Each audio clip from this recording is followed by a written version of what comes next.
Assalamualaikum warahmatullahi wabarakatuh. My name is Putri Andini. I'm from TBI 5C. So right now I will do a reviewing about a content analysis of student course book when English rings a bell, revised edition for a grade of junior high school based on 2013 curriculum. So here's about the structure. The first one, introduction, literature review, research method, findings and discussion, and the last is conclusion. Okay, so right now we're explaining about the introduction section.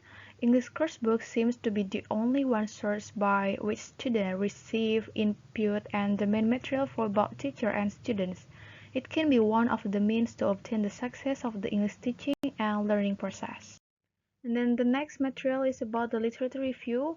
And the first one is I will talk about the previous study. There are two previous study on here. The first one is from Adi 2019. He analyzed the relevance of materials in the textbook for 8th graders of junior high school to 2013 curriculum. And then the second is about Camila 2014. She analyzes the relevance of materials in the textbook for 7th grades of junior high school to 2013 curriculum. The next is theoretical framework. It is still on the literature review. The first one is I will talk about the course book definition. According to BSNP 2006, a course book is the writing products that provide the knowledge of the author.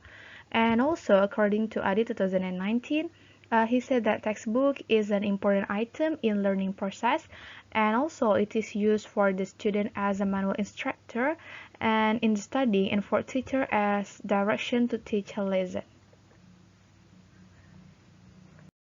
Well, right now I will explaining about the theoretical framework. It is still on the literature review, but it's talk about the characteristic of good course book.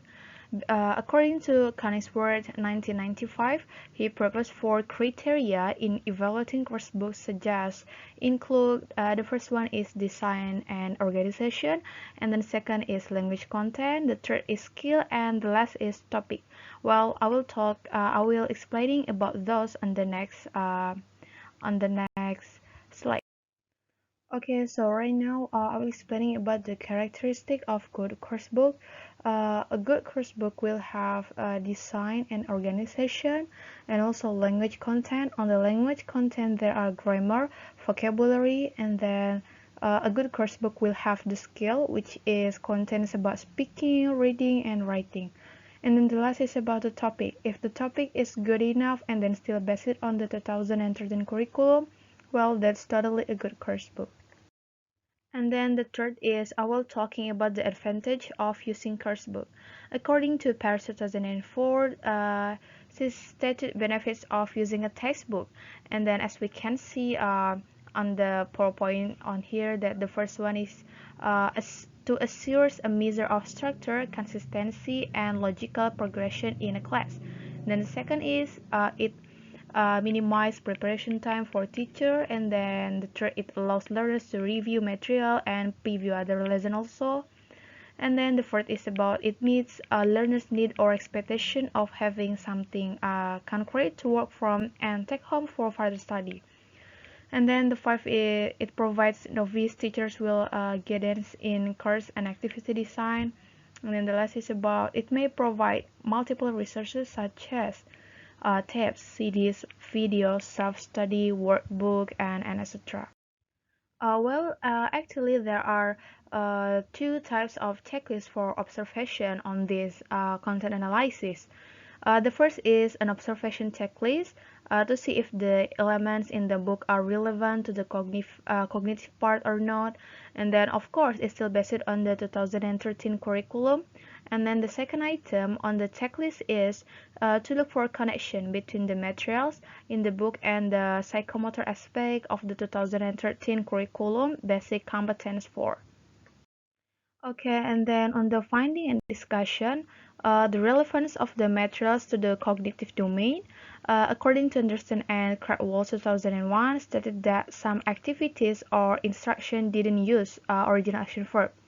And then on this course book, that has been analyzed based on basic competence 3 of 2013 curriculum, and finding out its relevance to the cognitive domain of learning use the checklist instrument conclude that there is relevance between textbook materials and also and the basic competence tree.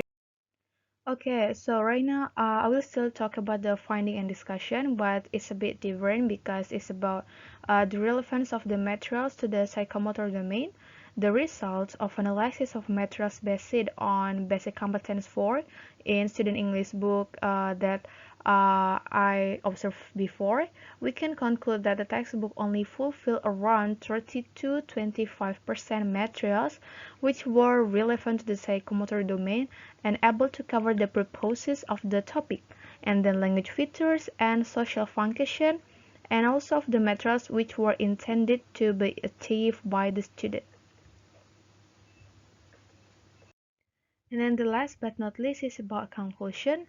On the textbook covers about 74 and 19% of resources that are related to the cognitive domain and capable of fulfilling the social function of the ideal materials that students are expected to attain.